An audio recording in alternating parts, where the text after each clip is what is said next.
মুহাম্মদ সাল্লাল্লাহু আলাইহি সাল্লামের জীবনের শেষ মুহূর্ত চলছে। হঠাৎ সেখানে একজন লোক এসে বললেন, সালাম, আমি কি ভেতরে আসতে পারি?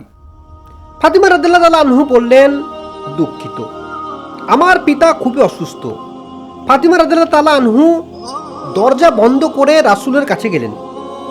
মুহাম্মদ সাল্লাল্লাহু আলাইহি সাল্লাম বললেন, কে সেই লোক? ফাতিমা বললেন, এই প্রথম আমি তাকে দেখেছি, আমি তাকে চিনি না। শোনো ফাতেমা, সে হচ্ছে আমাদের এই ছোট্ট জীবনের অবসানকারী ফেরেশতা আজরাইল। এটা শুনে ফাতেমার অবস্থা তখন ক্রন্দনরত বোমার মতো হয়ে গিয়েছে। রাসূল সাল্লাল্লাহু আলাইহি সাল্লাম বললেন, হে জিব্রাইল, আমার উম্মতের কি হবে? আমার উম্মতের নাজাতের কি হবে? জিব্রাইল আলাইহিস সালাম বললেন, হে রাসূল, আপনি চিন্তা করবেন না, আল্লাহ ওয়াদা করেছেন আপনার উম্মতের নাজাতের জন্য। মৃত্যুর ফেরেশতা ধীরে ধীরে রাসূলের কাছে এলেন জান কবজ করার জন্য। মালাকুল মাউত আজরাইল আরও কাছে এসে ধীরে ধীরে রাসূলের জান কবজ করতে থাকলেন। পাশে দাঁড়িয়ে থাকা জিব্রাইলকে রাসূল বললেন, ঘোড়ানির সাথে ও জিব্রাইল, এটা কেমন বেদনাদায়ক জান কবজ করা। ফাতিমা রাদিয়াল্লাহু তাআলা আনহু বললেন, তার চোখ বন্ধ করে ফেললেন। আলী রাদিয়াল্লাহু তাআলা আনহু তার দিকে উপুর হয়ে বসলেন। জিব্রাইল তার মুখটা উল্টো দিকে ফিরিয়ে নিলেন।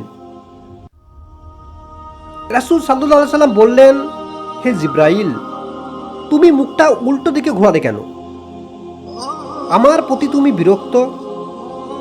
জিব্রাইল আলাইহিস সালাম বললেন, হে রাসূলুল্লাহ, সাকারাতুল মাউতের অবস্থা আমি আপনাকে কিভাবে দেখে সহ্য করতে পারি? ভয়াবহ ব্যথায় রাসূল ছোট্ট একটা গোড়ানি দিলেন।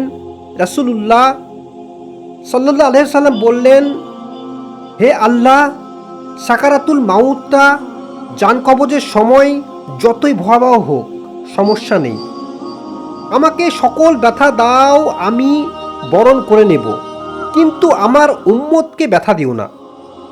রাসূলের শরীরটা ধীরে ধীরে ঠান্ডা হয়ে আসতে লাগলো। তার পা, বুক কিছুই নড়ছে না এখন আর।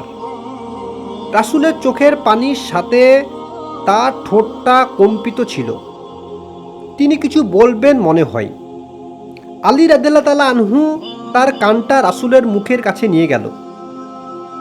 রাসূল সাল্লাল্লাহু আলাইহি সাল্লাম বললেন, নামাজ কায়েম করো এবং তোমাদের মাঝে থাকা দুর্বলদের যত্ন নাও। রাসূলের ঘরের বাইরে চলছে কান্নার আওয়াজ। সাহাবীরা একজন আরেকজনকে জড়িয়ে ধরে উচ্চ স্বরে কান্নারত।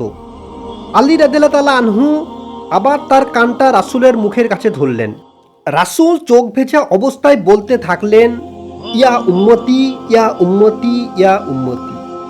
রাসূল সাল্লাল্লাহু আলাইহি সাল্লাম, আল্লাহুম্মা সাল্লি ওয়া সাল্লিম আলা নবিয়ান মুহাম্মদ।